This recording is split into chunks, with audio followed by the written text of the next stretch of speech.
Okay, this is the Specialty Coating Systems PDS 2010 Parylene Coating System.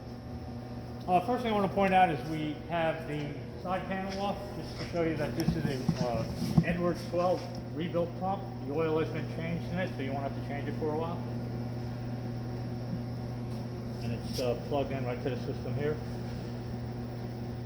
While we're here, I just want to point out we do have the FlexiCool mechanical chiller, and that stops the Parylene from entering the pump.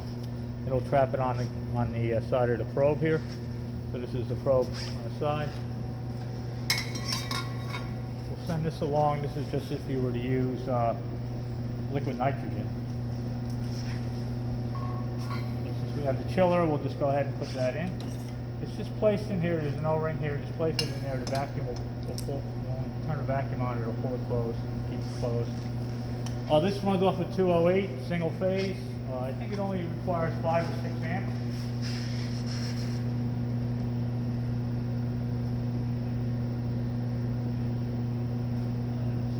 Oh yeah, 5 amps on that.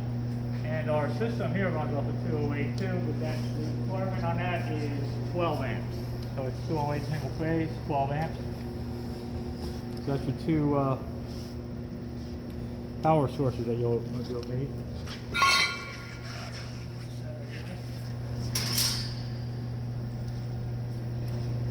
See here we do have an exhaust for our pump, our exhaust connection, and I'll go ahead and just bring in a house exhaust on.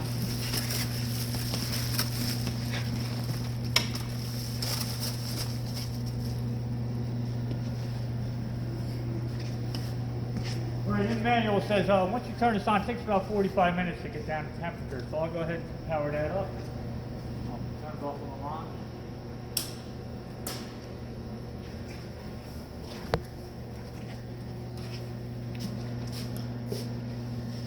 Power that up.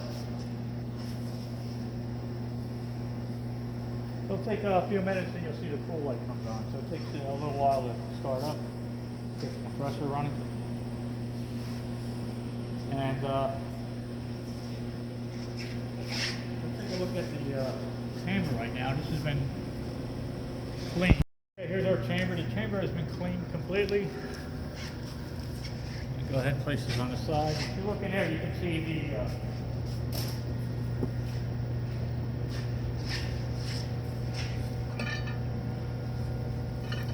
your shelves to mount your work on. Again, this has been completely cleaned. If you look down in there, you'll see the turntable.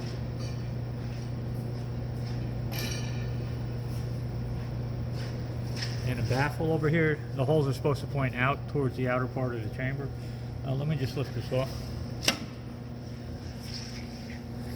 See, here's our turntable here. Again, the chamber has been completely cleaned.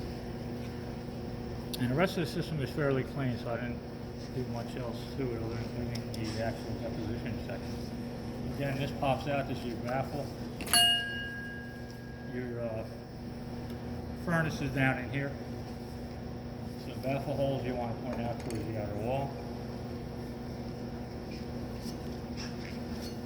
We can go ahead and we'll put the chamber back together.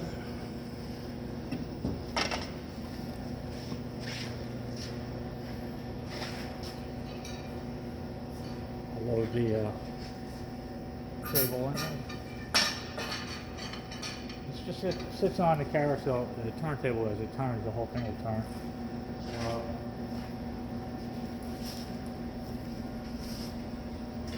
So what I'll do here is I'll go ahead and turn the power on by pressing the main power button. The light's on because we do have power to the system.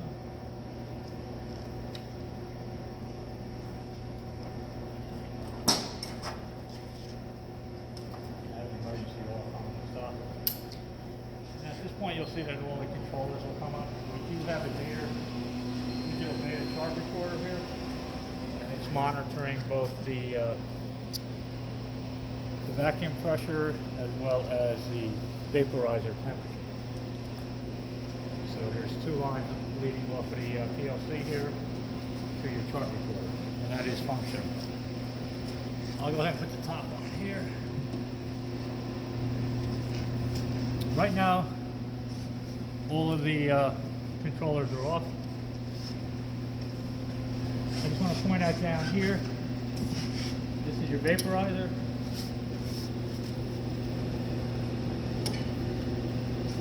And this is where you would load your power link. From the vaporizer, it'll go into the furnace. That's going to be at a higher temperature. And the material will be deposited on the cold surfaces inside the chamber. Anything that's not deposited will get caught in the cold trap.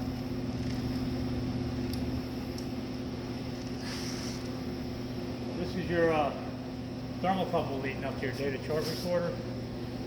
And the vacuum is done internally too, but there's power and two sources being fed to your chart recorder. So at this point, what we're going to do by turning your vaporizer on, I just want to show you that the turntable is moving. You can see it spinning. That closes down.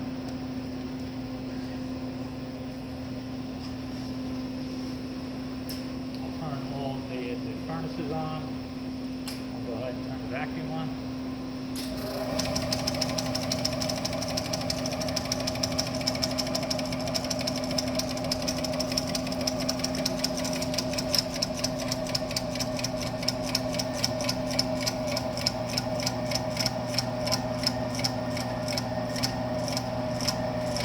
Here the vacuum system, the vacuum is coming down.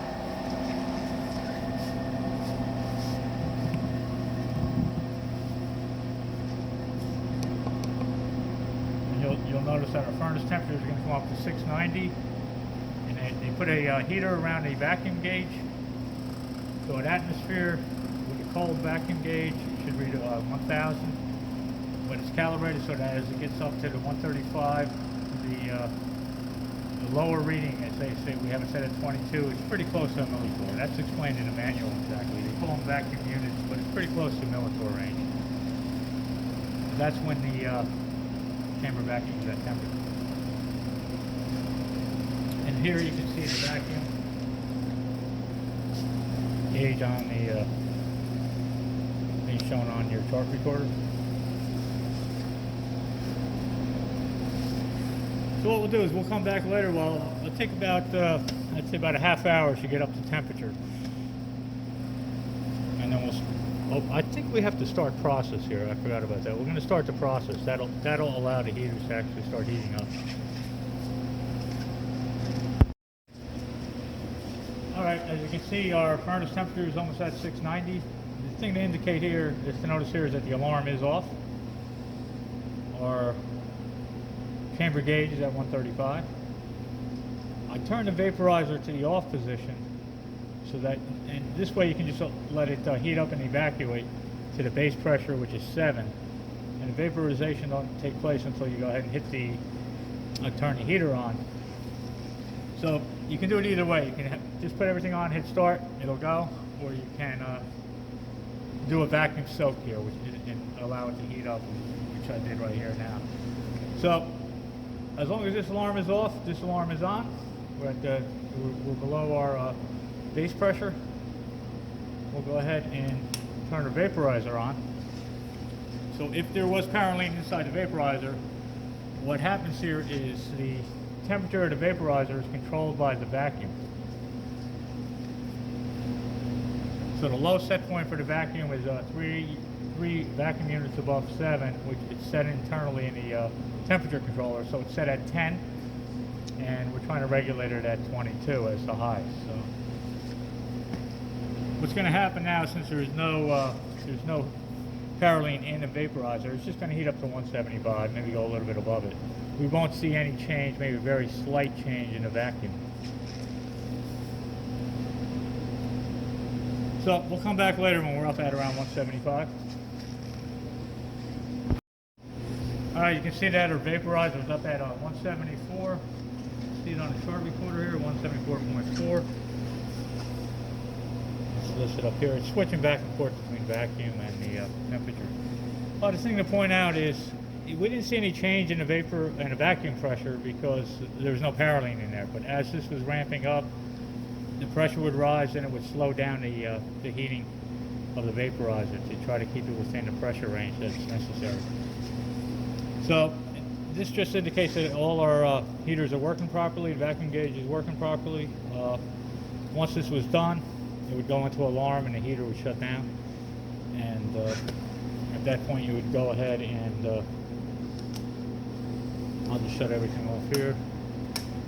And you can go ahead and vent the chamber.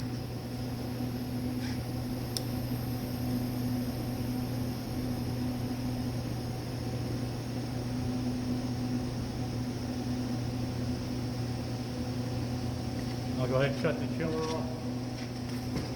Just want to point out too, you'll receive a copy of the manual for the system.